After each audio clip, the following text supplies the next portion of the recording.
Ukrainian forces have so far managed to hold on to the capital, Kyiv, defying U.S. intelligence assessments, despite the increasing intensity of the Russian onslaught.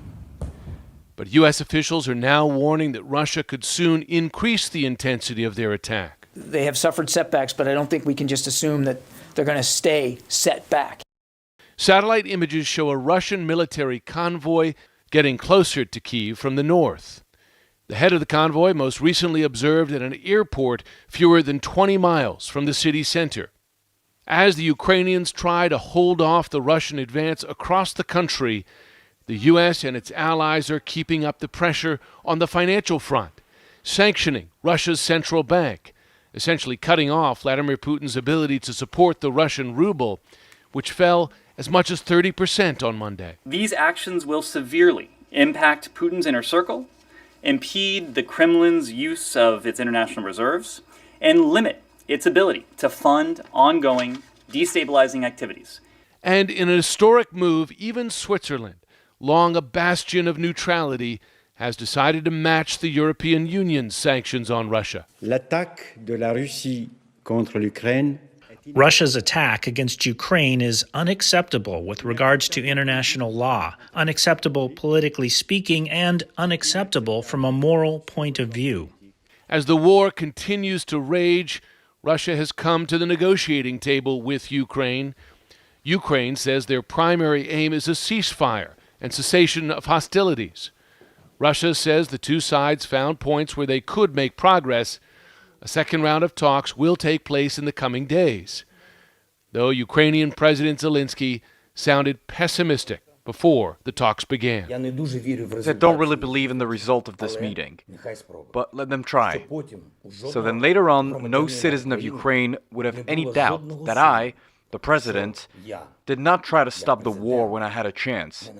Today, the U.S. made a different kind of move on the diplomatic front, expelling 12 Russian diplomats from the UN, accusing them of espionage activities, but noting this process had been going on for several months. CNN has reached out to the State Department for comment. Military aid is still pouring into Ukraine, the Biden administration approving another $350 million of security assistance over the weekend.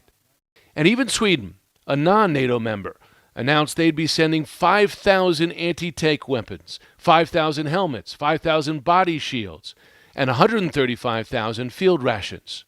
We're going to continue to provide security assistance to Ukrainian armed forces. The Ukrainians have been effective at using these weapons and these systems, and at resisting and pushing back Russian forces.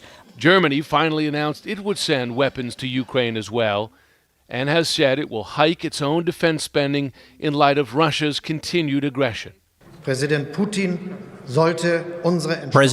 should not underestimate our determination to defend every square meter of our alliance's territory together with our allies. Tonight, the latest satellite images show the sheer immensity, Anderson, of that Russian force now making its way from the north towards Kyiv. It stretches 40 miles long. Imagine that from a point about 17 miles north of the city, heading north from there. It's a combination of tanks, armored personnel carriers, supply vehicles, towed howitzers. That's the force that U.S. intelligence believes Russia is going to attempt to surround, encircle the capital, and then attempt from there really to take over the country. It's also extraordinary. You have Sweden supplying weapons now, Germany, a huge reversal of German policy to actually now supply weapons. The question, I guess, is can they get here in time, and can they get to the places where they're needed? My understanding from talking to U.S. officials is they've been able to keep those supply lines open. They're land routes. They're not coming in by air because Russia largely controls the airspace. But again, it's a numbers game here, right? When you look at the size of that force, can the Ukrainian military apply an equal and opposite force against that? And that's an open question. Yeah.